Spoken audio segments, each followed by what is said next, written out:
Je me dépêche parce que j'ai presque plus de batterie. L'intérêt c'est de toucher des gens qui vous ressemblent, qui pourront vous amener des gens qui ne vous ressemblent pas. Vous me suivez ou pas? Bonjour à tous, je m'appelle Anne-Jennifer, j'ai 30 ans et je suis la fondatrice de la startup Homeboa. Sur cette chaîne, je partage mes expériences, mes bons plans et mes apprentissages de l'entrepreneuriat. Donc si ce sont des sujets qui vous intéressent, n'hésitez pas à vous abonner. Et pour celles et ceux qui me connaissent déjà, welcome back, je suis trop contente de vous retrouver. Hello. You. On m'a dit que je digressais beaucoup trop, du coup je vais rentrer dans le vif du sujet. Dans cette vidéo, on va parler d'Instagram et notamment de cette nouvelle fonctionnalité qu'on attend depuis des années et qui est enfin sortie la semaine dernière. Donc si vous savez absolument pas de quoi je parle, je vous invite à rester jusqu'à la fin de la vidéo. Instagram, c'est un vaste sujet sur lequel je pourrais parler pendant des heures. 3 hours later. Mais je vais pas faire un guide complet d'Instagram parce que ça n'a pas de sens, qu'il y a déjà pas mal de contenu hyper intéressant sur le sujet et surtout parce que la vidéo prendrait 3 heures. Du coup, je vais me focaliser sur 3 points qui sont selon moi les 3 étapes essentielles à la construction d'une stratégie efficace sur Instagram quand on a une marque. Le premier point, ça va être l'identité de marque. Alors je suis trop désolée, je vais décevoir toutes les personnes qui débutent et qui ont envie de déléguer la communication sur Instagram à un community manager trouvé sur Fiverr, 5euros.com ou encore Malte. Il faut absolument que vous vous occupiez de vos réseaux sociaux quand vous démarrez parce qu'il faut qu'ils aient une touche de vous. Parce que vous êtes unique, vous avez une façon de voir les choses, une façon de communiquer qui vous est propre. Donc démarquez-vous de vos concurrents et de ce qui existe déjà en y mettant un petit peu de vous. L'exemple le plus flagrant, ce sont les marques de fringues. C'est un truc de dingue. Il se crée des marques de fringues tous les jours et pourtant, il y en a qui vont popper d'un coup et connaître un succès de ouf. Et pourquoi? Souvent parce que ce sont des marques qui ont une vraie personnalité. Je pense à une marque par exemple qui s'appelle Resap, qui est une marque d'upcycling que j'adore. Et en fait eux, ils sont passés de 1000 à genre plus de 10 000 followers en l'espace d'à peine un an. Donc vraiment on peut parler d'un succès fulgurant. Et pourquoi? Parce que la marque elle a une personnalité qui lui est très propre. Franchement quand on regarde un post Resap, on sait que c'est Resap quoi. Pour construire une identité de marque qui vous ressemble, c'est pas très compliqué. Vous faites une liste de tous les trucs qui vous font kiffer. Si vous avez une personnalité un peu fun et décalée, incorporez un petit peu de décalé et de fun dans vos communications. Mettez-y votre touche. En général, on crée des marques qui nous plaisent à nous. Et l'intérêt, ça va être de parler à des gens qui vous ressemblent dans un premier temps, qui iront attirer d'autres personnes qui sont un peu différentes d'eux, parce que vous n'avez pas que des amis qui vous ressemblent, et donc du coup, l'intérêt, c'est de toucher des gens qui vous ressemblent, qui pourront vous amener des gens qui ne vous ressemblent pas. Vous me suivez ou pas? Of course!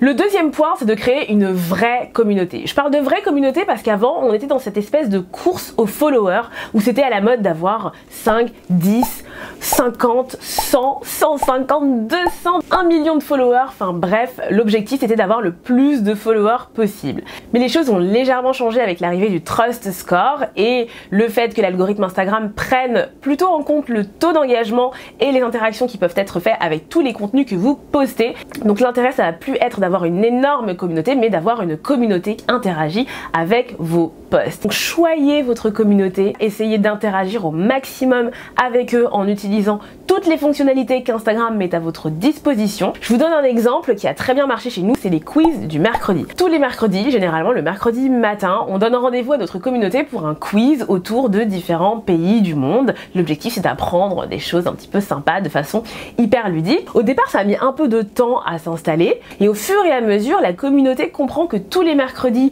il se passe quelque chose sur le compte Instagram d'Homeboa, ce qui fait que maintenant le mercredi c'est le jour où on a le taux d'engagement le plus élevé. Nous le mercredi on a 12% de taux d'engagement et c'est incroyable. C'est hyper puissant parce que derrière, quand on a une communication à faire ou un coup de publicité, plutôt que d'aller payer des posts sponsorisés, on va mettre notre annonce juste après notre quiz du mercredi. Parce qu'on sait que notre communauté est au rendez-vous le mercredi, et du coup on va accoler les publicités qu'on a envie de faire ou les ateliers qu'on a envie de pousser juste après ces quiz du mercredi là.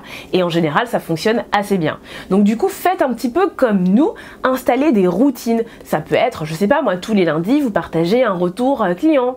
Tous les vendredis vous souhaitez bon week-end de façon hyper décalée. Choisissez quelque chose qui va faire en sorte que vos abonnés puissent comprendre qu'il se passe quelque chose de récurrent sur votre compte Instagram. L'intérêt c'est vraiment de faire vivre en fait un petit peu ce compte comme un espace d'échange où tout le monde finalement a son mot à dire et où tout le monde peut prendre part à cette super aventure. Vers l'infini et au-delà.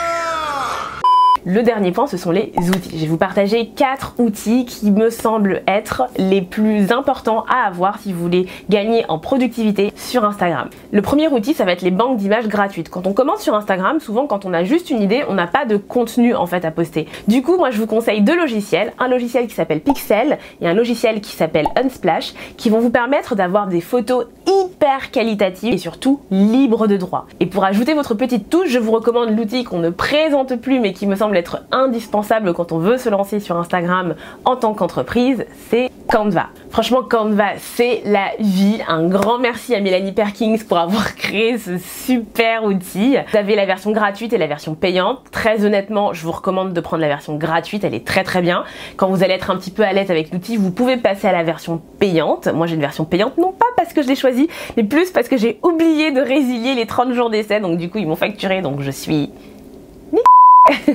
Mais bref, utilisez Canva, mettez vos stickers, mettez vos textes, mettez vos filtres, mettez tout ce qui vous ressemble. Et l'intérêt, c'est vraiment d'ajouter votre touche à ces photos-là. Une fois que vous avez vos images, que vous les avez pimpées, il va falloir choisir dans quel ordre vous allez les poster pour que votre feed puisse avoir l'air harmonieux. Il faut qu'il y ait une cohérence dans vos photos. Et c'est pour ça que c'est important de prévisualiser votre compte Instagram. Et pour ça, il y a des super applications qui existent. Moi, par exemple, j'utilise Preview. Donc comme son nom l'indique, c'est une application qui vous permet de prévisualiser le feed Instagram avec les posts que vous avez prévu de poster. Une fois que vous avez choisi vos photos, que vous les avez pimpées et que vous savez à peu près dans quel ordre vous allez pouvoir les poster, je vous recommande d'utiliser Facebook Content Creator.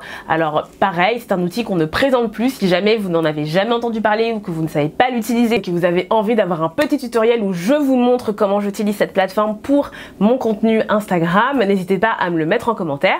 Et s'il y a assez de monde, je ferai une vidéo. Et s'il n'y a pas assez de monde, je verrai si je peux faire un petit zoom en mode partage d'expérience. Bref, je verrai bien tout ça. En tout cas, Facebook Content Creator, c'est vraiment génial en termes de productivité parce que ça vous permet de planifier vos posts à la fois Facebook et Instagram en avance et de le programmer pour les jours, voire même les semaines, voire même pour les plus forts, les mois à venir. Ce qui compte sur Instagram, c'est la régularité. Moi, c'est là où je pêche un peu. Je pense que c'est ce qui m'empêche d'avoir plus d'abonnés sur Instagram.